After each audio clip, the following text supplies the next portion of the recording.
Hi friends, welcome to Latcham's recipe. இன்றைக்கி நம்ம சேனலில் இனிப்பு வடை தான் பண்ண போகிறோம். எப்படி செய்கிறதுன்னு பார்க்கலாம். அதுக்கு தேவையான பொருட்கள் என்னென்னு பார்க்கலாம். ரொம்பவே உடம்புக்கு ரொம்ப ஹெல்த்தி.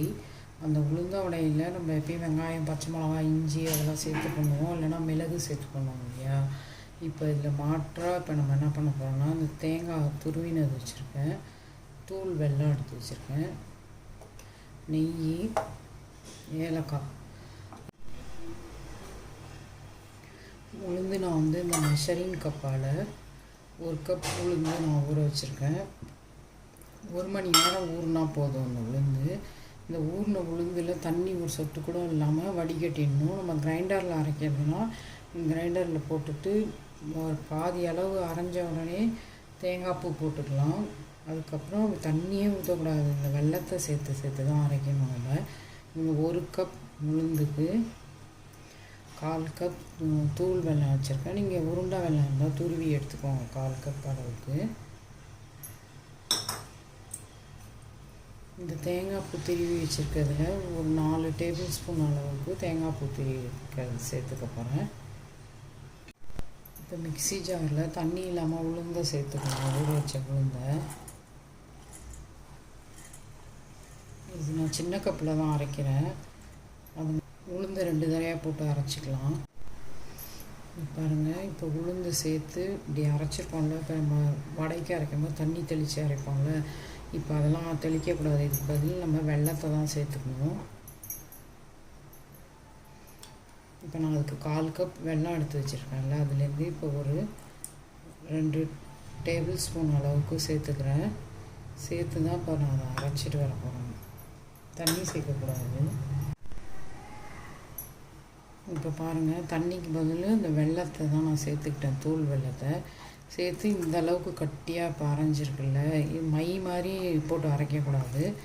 இந்த அளவுக்கு அரைஞ்சா போதும். இப்போ அதில் தேங்காய் பூ 4 டேபிள். இப்போ பாருங்கள், பாதி உளுந்தில் அதுலேருந்து 2 டேபிள் ஸ்பூன் அளவுக்கு வெல்லம் சேர்த்து அரைச்சேன். அதுக்கப்புறமா 2 டேபிள் ஸ்பூன் அளவுக்கு தேங்காய் பூ போட்டு நல்லா ஒரு சுற்றிட்டு வந்துட்டேன். இப்போ தையில் தண்ணி போட்டு எடுத்து காட்டுறேன் பாருங்கள். மாவு இந்த அளவுக்கு இருந்தால் போதும். இப்படி இருந்தால் தான் வடை சூப்பராக இருக்கும். பாருங்க, மாவு நம்ம எப்பயும் அரைக்கிறத விட லைட்டாக குறைன்னு இருந்தால் போதும். அதுக்குன்னு ரொம்ப குறைன்னு இல்லை. இந்த அளவுக்கு மாவு உருண்டு திரண்டு வரணும். தண்ணியே சேர்க்கக்கூடாது ஒரு சொட்டு கூட. இப்போ இதை எடுத்துகிட்டு இன்னொரு பாதி இருக்குல்ல, இதில் அதே மாதிரி வெல்லம், தேங்காய் பூ சேர்த்து அரைச்சி எல்லாத்தையும் மிக்ஸ் பண்ணி காட்டுறேன். இப்போ இதை ஒரு பாத்திரத்துக்கு மாற்றிக்கலாம்.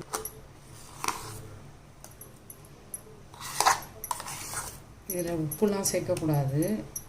ஒரு சிட்டிகை வேணால் நீங்கள் ஸ்வீட்டை தூக்கி கொடுக்கணுன்னா சேர்த்துக்கலாம் நீங்கள். இப்போ அந்த பாதி உளுந்து அரைச்சிட்டு வந்துட்டேன். இன்னும் மீதி அரைச்சிக்கிறேன்.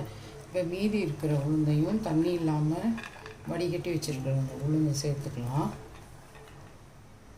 எடுத்து வச்சுருக்கிற ஏலக்காவையும் சேர்த்துக்கலாம். 3 ஏலக்காய் சேர்த்துருக்கேன் 1 கப் உளுந்துக்கு. இப்போ பாருங்கள், 2வது உளுந்தும் இந்த மாதிரி சுற்றி எடுத்துகிட்டு வந்துட்டேன்.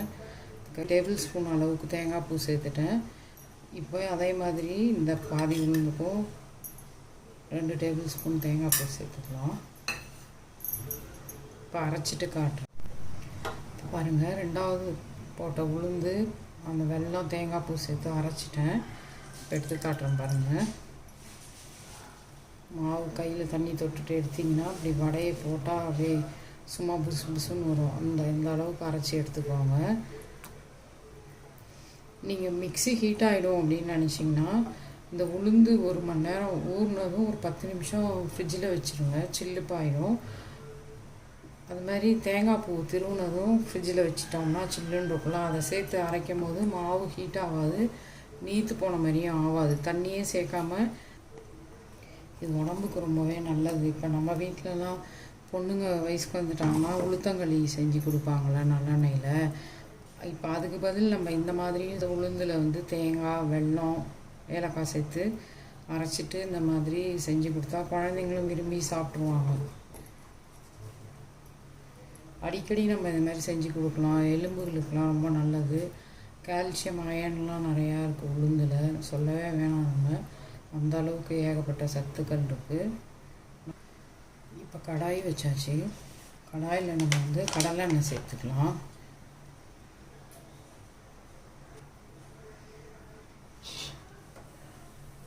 இப்போ எண்ணெய் சேர்த்துட்டேன். எண்ணெய் காயட்டும். எண்ணெய் காஞ்சதுன்னு பார்க்கலாம். இப்போ எண்ணெய் காஞ்சிடுச்சு. மாவு நம்ம அரைச்சது எப்படி இருப்பாங்க, கையை தண்ணியில் நனைச்சிட்டு இந்த மாதிரி மாவை எடுத்துக்கோங்க. நல்லா உருட்டிட்டு இப்படி ஒரு நல்லா ஒரு ஹோல் பண்ணிக்கோங்க கட்டை விரலால். பண்ணிவிட்டு எண்ணெயில் சேர்க்க வேண்டியதான். இல்லை அப்படி சேர்க்கறதுக்கு வராது உங்களுக்குன்னா கையில் இந்த கையில் எதையும் நல்லா தண்ணியை நனைச்சிட்டு ரொம்ப எண்ணெயை காய விட்டோம்னா நம்ம வெள்ளம்லாம் சேர்த்துருக்கிறதுக்கு அதுக்கும் பார்த்திங்கன்னா அது ரொம்ப செவந்து போன மாதிரி ஆகிடும்.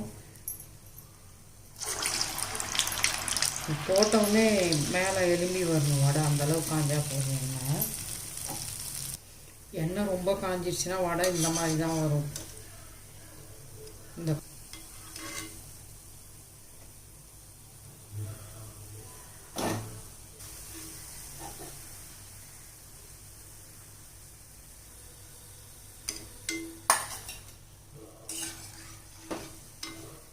வடை போடும்போது கையை வந்து ஈரம் பண்ணிக்கணும். இந்த மாதிரி தண்ணியில் நனைச்சிக்கோங்க. நனைச்சிட்டு மாவை எடுத்துக்கிட்டு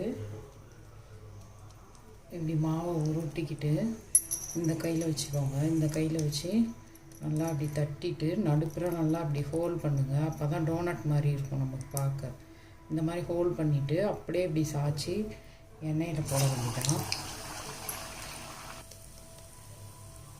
அடுத்த வடையும் காட்டுறோம் பாருங்கள்.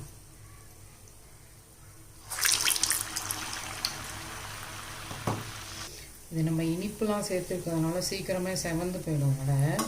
பார்த்து சிம்மில் வச்சு மீடியம் ஃப்ளேமில் வச்சுக்கோங்க. ஆனால் எண்ணெய் காயணும். அடுத்த ஈடு போடக்குள்ளே கொஞ்சம் அடுப்பை தூக்கி விட்டு எண்ணெய் காஞ்சதும் சிம் பண்ணிவிட்டு வடையை போடுங்க. இல்லாட்டி வடை வந்து ரொம்ப கருப்பாகிடும். நம்ம டோனட் கலர்லேயே வரும்போது எடுத்துடணும் வடையை. நீங்கள் கலர் மாறிடுச்சின்னு டக்குன்னு எண்ணெய் காஞ்சோடனே நம்ம போட்டுடுறோம்ல, போட்டுட்டு டக்குன்னு பார்த்தா வடை கலருக்கு வந்துருச்சு அப்படின்னு சொல்லி எடுத்துடக்கூடாது. எடுத்திங்கன்னா உள்ளெல்லாம் வந்துருக்காது, தேங்காய் பூலாம் சேர்த்துருக்கோம். அதனால் எண்ணெய் நல்லா காஞ்சினா ரொம்ப புகை வர மாதிரி காய விடாதீங்க. கொஞ்சம் மாவு கிள்ளி போட்டிங்கன்னா தெரியும், அப்படி டக்குன்னு மேலே வரும் மாவு. அப்போ நம்ம வடையை தட்டி இந்த மாதிரி போட்டு எடுத்துக்கணும். இப்போ இந்த வடை ரெடி ஆகிடுச்சு. எடுத்துடலாம். திருப்பி விட்டுட்டு ஒரு 10 செகண்ட் வரும்போது நம்ம எடுத்துடலாம் வடையை.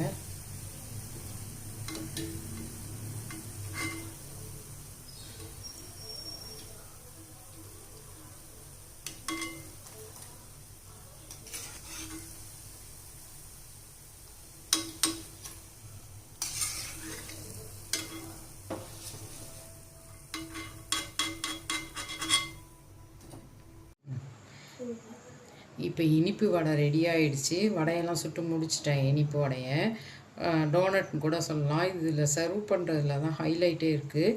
இப்போ பிளேட்டிங் பண்ணி காட்டுறேன் எப்படின்னு. அப்போ தான் டேஸ்ட்டாக இருக்கும் சொல்லலாம். இந்த மாதிரி 2 இனிப்பு வடையை எடுத்து வச்சுட்டு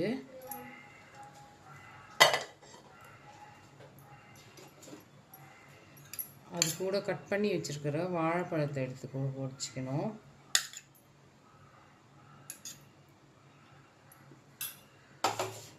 வாழைப்பழத்தை வச்சுட்டு அது மேலே இந்த மாதிரி நான் நாட்டு சர்க்கரை வச்சுருக்கேன், அதை அது மேலே தூவிக்கலாம். இந்த மாதிரி தூவி கொடுத்தீங்கன்னா குழந்தைங்க விரும்பி சாப்பிடுவாங்க. ரொம்பவே டேஸ்ட்டாகவும் இருக்கும், உடம்புக்கும் ஹெல்த்தியானது. இந்த மாதிரி நெய் சேர்த்துக்கோங்க. அதில்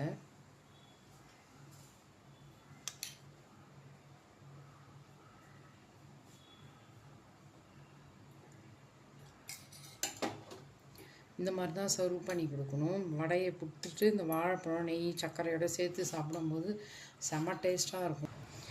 இனிப்பு வடை ரெடி ஆகிடுச்சு. இந்த மாதிரி தான் சர்வ் பண்ணணும். வாழைப்பழம் நெய் சர்க்கரை போட்டு சாப்பிட்றதுக்கு சூப்பராக இருக்கும். தேங்காய் பூ பிடிக்கும்னா இது மேலே கூட நம்ம கொஞ்சம் தூவிக்கலாம். ரொம்பவே அல்டிமேட்டாக இருக்கும். இந்த மாதிரி நீங்களும் இனிப்பு வடை செஞ்சு பாருங்கள். லட்சம்ஸ் ரெசிபியை லைக் பண்ணுங்கள், ஷேர் பண்ணுங்கள், சப்ஸ்கிரைப் பண்ணுங்கள். தேங்க்யூ.